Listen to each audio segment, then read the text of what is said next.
Buenas noches, bienvenidos a una nueva edición del Otro Lado de la Realidad.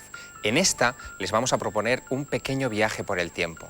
Tenemos que desplazarnos mentalmente a agosto de 1971, a un pueblecito que hoy tiene apenas 2000 habitantes cerca de la Sierra Mágina, en Jaén, y que se llama Belmez de la Moraleda. Un lugar que hoy es conocido internacionalmente en todo el mundo por albergar el fenómeno paranormal más prolongado de la historia. En esa casa que vemos ahora mismo en pantalla, en el suelo de cemento de la cocina rural de una señora llamada María Gómez Cámara, han aparecido durante estos últimos 30 años caras, escenas y se han grabado incluso sonidos extraordinarios. Nadie sabe exactamente, a fecha de hoy, cuál es el origen exacto de estas caras. De hecho, hasta hace muy pocos meses se creía que las caras de Belmez podían ser una proyección inconsciente de María Gómez Cámara sobre el suelo de cemento de la cocina. Es decir, que estas caras que ustedes están viendo en pantalla sobre el cemento, de alguna manera las dibujaba con su mente, con el extraño poder de su mente, María Gómez Cámara en ese cemento, en ese suelo. Pero las cosas han cambiado. Y de hecho, empezamos este programa con una noticia de rigurosa actualidad. Hace solo unas semanas, en otra casa, en Belmez de la Moraleda también, en Jaén, en la casa donde nació María Gómez Cámara, han aparecido caras. Caras nuevas, misteriosas, desconocidas, que han vuelto a abrir el misterio. Y lo han abierto por una razón que ustedes comprenderán enseguida. María Gómez Cámara, la que supuestamente grababa con su mente en el suelo de cemento de su cocina esos rostros, murió el pasado mes de febrero. Después de su muerte, las caras siguen apareciendo. Quien ha descubierto estos nuevos rostros y nos ha traído la noticia a esta mesa de trabajo del otro lado de la realidad es Pedro Amorós. Buenas noches, Pedro. Hola, buenas noches, Javier. Pedro es presidente de la Sociedad Española de Investigaciones Parapsicológicas y el pasado 25 de septiembre, estando en Belmez de la Moraleda, en uno de tus viajes rutinarios a ese pueblecito de Jaén, te encontraste con la sorpresa de las nuevas caras. ¿Cómo fue? Explícanos, ¿cómo fue este asunto? La verdad es que fue verdaderamente curioso. Nosotros, la Sociedad Española de Investigaciones Parapsicológicas, llevamos un estudio desde el 96 allí, desde hace ya muchos años, ¿no? Y siempre nos ha motivado un poco ver el cambio, porque vamos, todos los experimentos que se han hecho a lo largo de la historia en Belmez han sido para demostrar que no era fraude, ¿no? Y yo, pues, lógicamente, ¿por qué vuelvo? O sea, ¿por qué voy a tener que volver a demostrar que no es fraude si ya lo han hecho, pues, entidades como el Consejo Superior de Investigaciones Científicas que, digamos, que aportan pruebas para pensar que puede no ser un fraude, ¿no? Entonces, la limitación nuestra ha sido el realizar experimentos con relación a las teleplastias, ¿no? Por ello llevamos un estudio consecutivo de la transformación de las imágenes. Teleplastia sería el término, digamos, técnico para referirse a esas caras, ¿no? Efectivamente, estaríamos hablando de una palabra que viene a decir que es una plasmación a distancia por parte de un poder psíquico, de un poder mental. Y en este caso, pues, debería existir una telergia, que es una emanación de energía incontrolada por parte de algunos de los inquilinos del lugar, en este caso María Gómez Cámara. Ya lo establecíamos en algunas hipótesis de trabajo que planteábamos, donde se establecían tres factores, que era la humedad, el suelo y la propia María, tal como si una pizarra estuviera allí, la pizarra sería el suelo, como si fuera la tinta la humedad, y como si María Gómez Cámara fuera el bolígrafo, pero la pregunta siempre era ¿quién mueve ese bolígrafo, no? Entonces, a raíz de todas nuestras investigaciones... Esta es María Gómez Cámara, la que vemos ahora en pantalla. Entrañable María. Que fallece el pasado mes de febrero. El 3 de febrero. Sí, y sin embargo, ese bolígrafo que podía escribir esas caras en el suelo de su cocina, fallece hace unos meses, pero siguen apareciendo nuevas caras. ¿Cómo se explica? Esa teoría de repente cae, ¿no? Claro, este era nuestro planteamiento, y cuando nosotros barajamos esos tres factores nos damos cuenta de que algo falla. ¿Por qué? Porque el 12 de septiembre Antonio Pérez bueno, pues nos comenta que hace un viaje, un compañero de la SEIP, hace un viaje a Belmez, saca una fotografía y nos damos cuenta de una serie de nuevos trazos. Esta, por ejemplo, es importante, ¿no? Sí, esta es una de las nuevas imágenes que se ha formado en la calle Cervantes número 7, y bueno, pues está haciendo ahora un estudio comparativo de esta imagen con la de María Gómez Cámara. Por eso para mí es importante. ¿Cómo que? Es decir, que este rostro podría ser una especie de retrato del más allá de María. Pues yo no sé si a lo mejor nuestros compañeros de realización podrían hacer un pequeño fundido entre esta imagen que estamos viendo, y la teleplastia o la imagen que estamos viendo, que acabamos de ver, ¿no? Notaremos cierto parecido. Y se está estudiando concretamente para establecer si realmente hay un vínculo o no lo hay, ¿no? El caso es que nos encontramos estas imágenes ahí en una casa distinta, en una casa diferente, y que de un modo casual totalmente, pues nos vino dado. Nos acompaña también esta noche en la mesa de trabajo del otro lado de la realidad Carlos Bogdanich. Buenas noches, Carlos. Buenas noches, Javier. Carlos es periodista y dirigió un programa de radio mítico en Radio Heraldo de Zaragoza que se llamaba Cuarta Dimensión, durante muchos años especializado en este tipo de cuestiones y que desde luego también ha seguido en la distancia el caso Belmez. ¿Quién no ha seguido en la distancia el caso Belmez? Estos nuevos acontecimientos que incluso aparecieron en The Times. El pasado 23 de octubre, el corresponsal de The Times, David Sharrock, publicó un excelente artículo resumiendo las nuevas investigaciones de Pedro Amorós en esa Casa de las Caras. Este asunto, para un experto como tú, un periodista que ha seguido de cerca toda la actualidad paranormal, ¿qué valor tiene en estos momentos? ¿Cómo lo valoras? Yo, en principio, sí tengo que decir que no estoy a la altura del conocimiento de Pedro, que lleva muy directamente el trabajo, pero sí yo puedo aportar el hecho de haber conocido personalmente y entrevistado muchas veces en radio, en el programa que tenía de Cuarta Dimensión, a el profesor Germán Lagrumosa, que fue un poco el que comenzó hace muchísimos años con el tema del fenómeno de Belmez, ¿no? Y yo recuerdo que el profesor Lagrumosa daba, no digo a fe ciega la realidad del fenómeno, pero sí le daba una importancia fundamental al tema. Hablando de lo que ocurrió antes.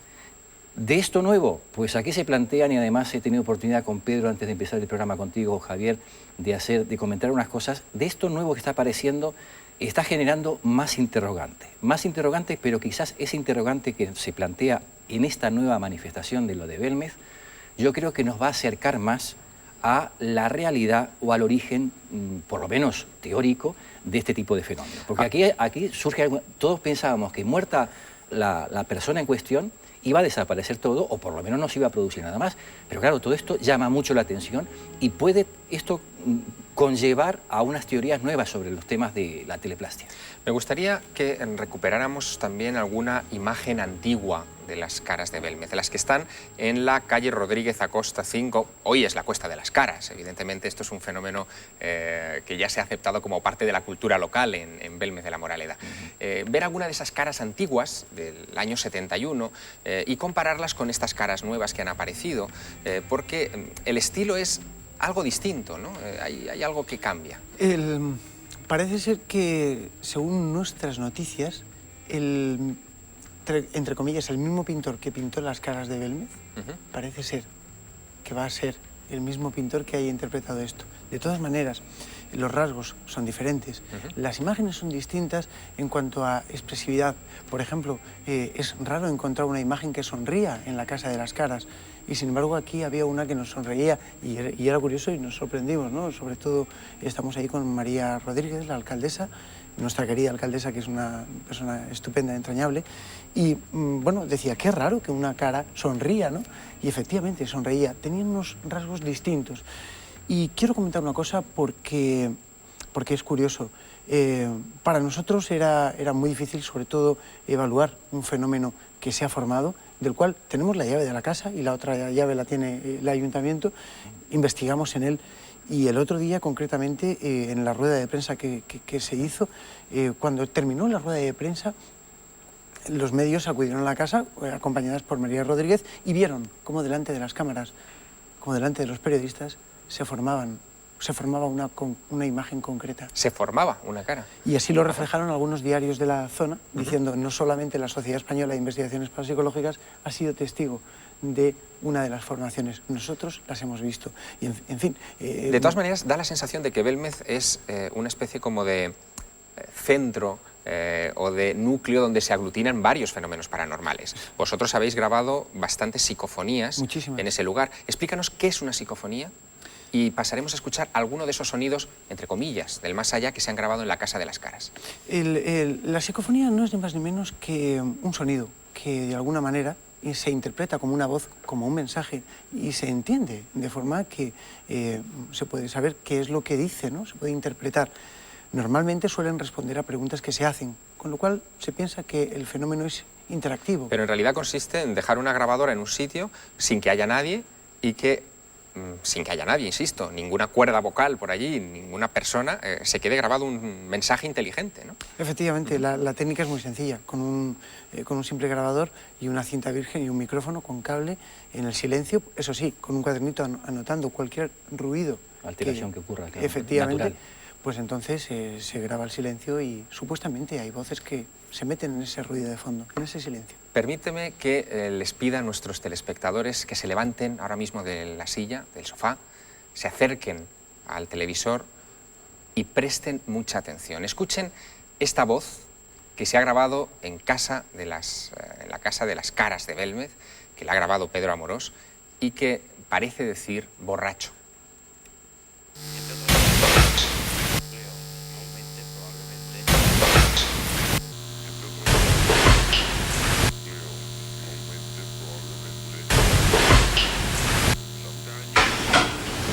Es muy breve, como decía, esa inclusión psicofónica.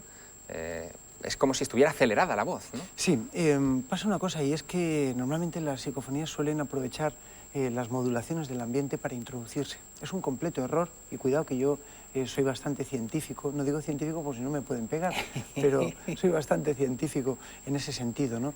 Y tomo unas medidas muy estrictas, ¿no?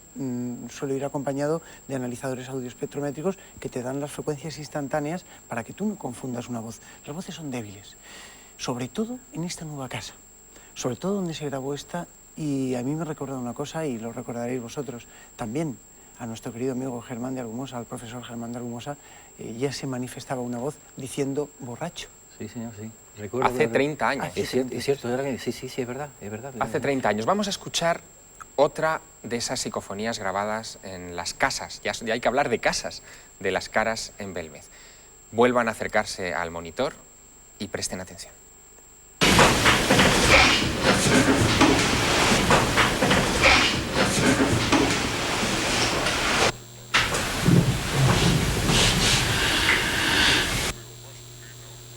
La hemos repetido para que ustedes la escucharan.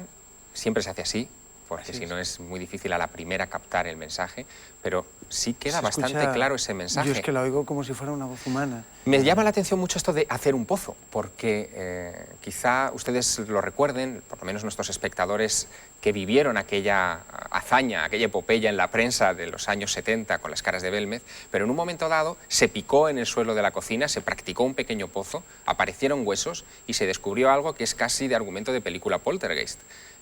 Se descubrió que ahí había un antiguo cementerio. Efectivamente, del siglo XII. ¿Puede esto explicar algo de las Caras de Belmez? ¿Qué teoría se maneja o qué teoría maneja Pedro Amorós, presidente de la Sociedad Española de Investigaciones Parapsicológicas, a este respecto? Las hipótesis que estamos barajando a este respecto en nuestro SEIP son que debe de existir alguna interacción, alguna vinculación con María Gómez Cámara. Y lo que acabo de decir es muy fuerte. Desde el punto de vista de la parapsicología, la trascendencia del asunto de la psicofonía, del fenómeno en sí, está bastante criticado porque realmente necesitamos pruebas objetivas. Sin embargo, todo lo que aquí nosotros hemos vivido, que es muchísimo, muchísimo, y yo he de decir que en esa casa he pasado miedo, pero miedo y muy fuerte. O sea, llevo 20 y tantos años investigando y nunca he vivido tanto miedo como allí, ¿no? Decir que todo esto ha cambiado un poco las hipótesis de trabajo que nosotros teníamos en relación al fenómeno de las Caras de Belmez. Nosotros siempre teníamos que María Gómez Cámara era uno de los factores imprescindibles para la manifestación fenomenológica de las teleplastias de las Caras de Belmez, porque tienen denominación de origen. Y ahora no está María. Pero ¿por qué se siguen formando las imágenes? Pedro, hay una teoría, te pido por favor que nos me respondas muy brevemente, hay una teoría que relaciona las Caras de Belmez con familiares de María asesinados durante la Guerra Civil Española y que de alguna manera algunas de las primeras caras podían ser retratos de esos familiares desde el más allá, por llamarlo de alguna manera.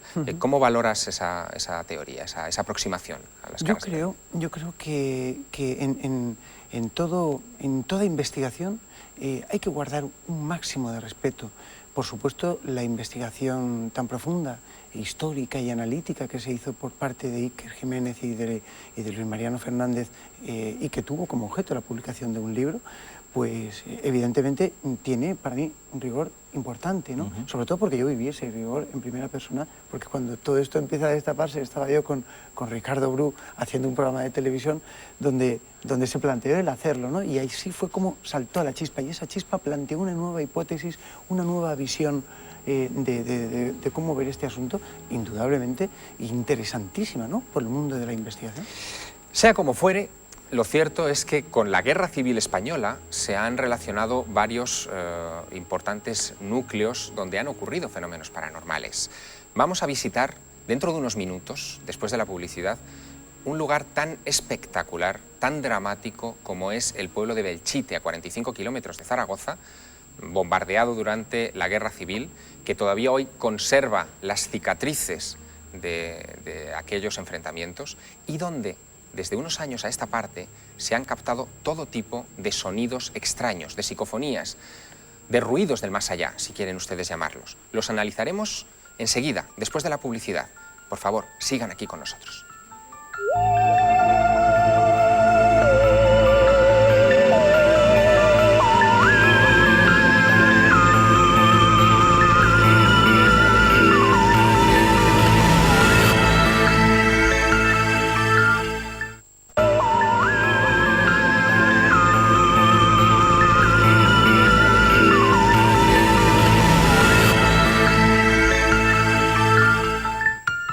Retomamos nuestra conversación en la mesa de trabajo del otro lado de la realidad. Esta vez para repasar un hecho dramático en un escenario que todavía conserva las huellas de la tragedia. Me estoy refiriendo a Belchite, un pueblecito que les decía antes del corte publicitario está a 45 kilómetros de la ciudad de Zaragoza y que fue escenario de algunos de los enfrentamientos más duros de la Guerra Civil Española. Se calcula que hasta 6.000 personas perdieron la vida en esos choques armados, muchos de ellos civiles. El pueblo quedó absolutamente destrozado y milagrosamente, o no, o políticamente, se decidió preservar esas ruinas para que las generaciones futuras recordaran el horror de la guerra. Hemos visitado Belchite, hemos hablado con su alcaldesa, con algunos vecinos supervivientes de aquel horror, de aquella tragedia, y esto es lo que nos han contado. Belchite tuvo una importancia crucial porque cuando fue conquistada por el bando nacional, por Franco, pues fue uno de los enclaves que supuso que ganara en todo lo que es la zona del Ebro, en toda la batalla del Ebro. Yo creo que fue el enclave más duro que tuvieron y por eso incluso hubo 2 batallas aquí en Belchite. El primer combate empezó el día 9 de agosto del año 36 y Belchite era, desde el principio, era de las fuerzas de Franco. Y el día 9 fue el primer combate. Y después, el día 24 de agosto del 37, fue el cerco de Belchite por las fuerzas republicanas. ¿Usted qué años tenía entonces? Yo tenía 12 años. 12 años. 12 años. Y vivió todo... Toda la tragedia. Toda la tragedia. Murió mucha gente, ¿verdad? Muchos. Y estuvimos 14 días sitiados. Y el día 6 de septiembre, las fuerzas republicanas cerraron el cerco y se apoderaron de toda la plaza.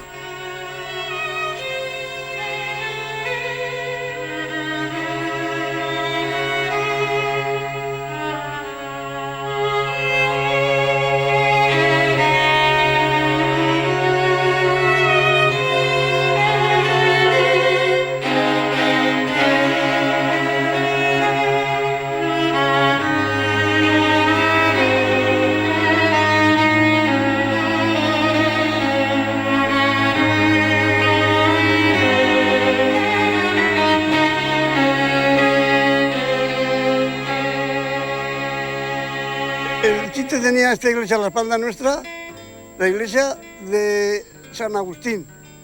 A esa que tenemos ahí en la plaza que está escopada, era la iglesia de San Juan, que fue en tiempos. Y al fondo tenemos la iglesia parroquial de Belchite, San Martín.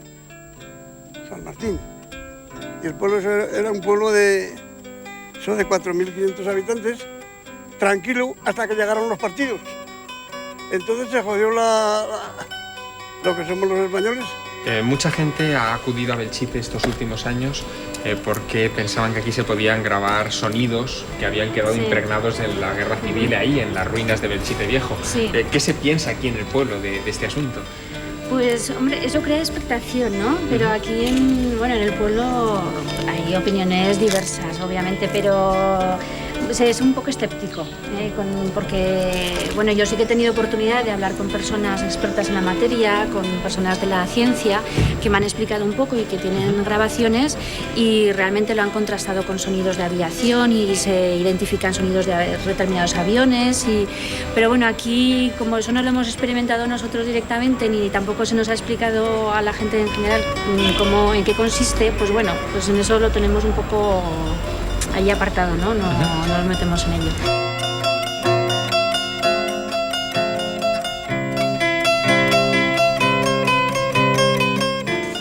Dramático testimonio, sin duda. Decía la alcaldesa que no se les había explicado a los vecinos de Belchite convenientemente qué es lo que está sucediendo en esas ruinas del Belchite Viejo. Hoy existe un Belchite nuevo, reconstruido después por Franco, donde todavía hoy viven unos cuantos miles de personas, que miran con escepticismo, decía, este fenómeno. Pedro Amorós estuvo allí en 1999 y consiguió grabar algunos de esos sonidos extraños. Pedro, te pediría que le explicaras a los vecinos de Belchite, a toda la gente que nos está viendo, qué es lo que está sucediendo allí, qué creéis que está ocurriendo. Bueno, pues según los indicios, sobre todo testimoniales, en Belchite, en el pueblo viejo, se han producido pues algunos fenómenos muy curiosos, como podríamos decir luminiscencias. Han sido captadas luminiscencias por cámaras sensibles, se han producido lo que se llaman fenomenologías poltergeist o litotelergias, es decir, lluvias de piedras, y no es que nadie estuviera detrás de una loma tirando piedras, sino que se ha podido comprobar que realmente las piedras caen del cielo, y esto se ha producido y tenemos varios testimonios de ello, ¿no?